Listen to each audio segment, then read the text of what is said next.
Good morning. Well, good late morning, everyone. I rolled out of my bed late today, so I didn't get to my video made early. I got up like 6:45, like right before I had to take the kids. I got up in 4 and I said, no, I can't do it. I had 2 days of loading and unloading trucks, moving in my parents. I mean, it killed me, but they're completely in. No, I do not hire movers. My motto with everything in my house, if I can do it, I do it. Period. And boy, did I do it. Yesterday video, it got YouTubed at the end and was cut off. So thank you for the guys that let me know. And now I know who watches my videos from front to end. Thank you.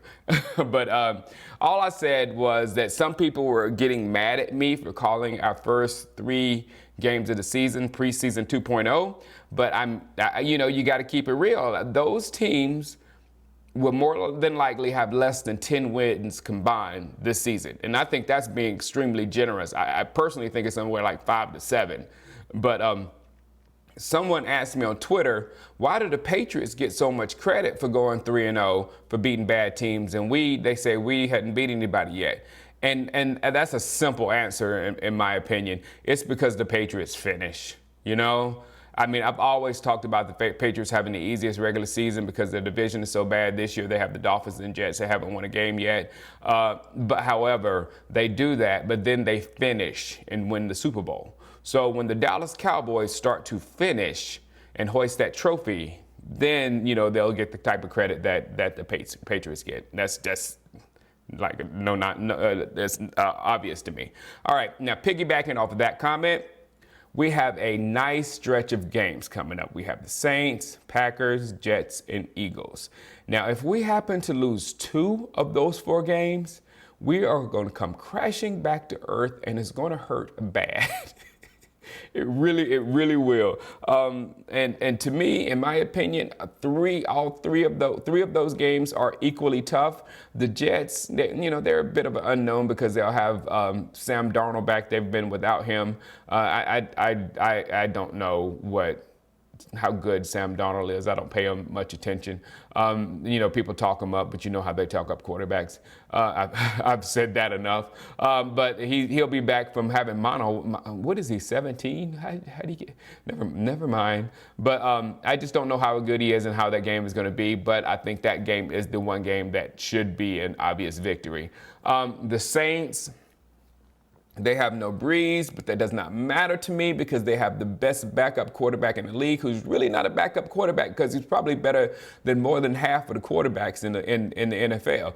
And you have him plus a great coach, an elite running back, an elite wide receiver, and a very, very decent defense. So they're going to be trouble. That's going to be a tough game, especially when we have to play them in their home in New Orleans. Then the Packers have Aaron Rodgers, and I don't think I need to say anymore. We've died by his hand enough to know what kind of game that's going to be. And then Philadelphia has a Super Bowl winning coach and one of the best young quarterbacks in the league, yada, yada, yada. And we have to be, we hadn't been able to rush the passer until we came up against possibly the worst offensive line in the league last week. But if we don't get a pass rush in those 3 games, especially Aaron Rodgers, and more than that, especially Carson Wentz, because in my opinion, there's nobody better at avoiding a sack than Carson Wentz. He's as slippery as it gets. That's when I say he's Romo-like, that's when he's Romo-like. He has eyes everywhere and can contort his body and get out of the way and get the ball out of his hand. He's extremely elite at that. So we're going to have to be able to get to the quarterback and get the quarterback down. So my point is, those games are going to be tough as nails, and there's absolutely no reason for the Cowboys to be cocky at this moment. We have a lot of work to do, a whole lot of work to do. All right, lastly, I want to give a shout to our new players that have made a huge impact for our team so far. They wrote an article about it on my partner site, Blogging the Boys. I love Blogging the Boys. I like to call them my partner because we have ties.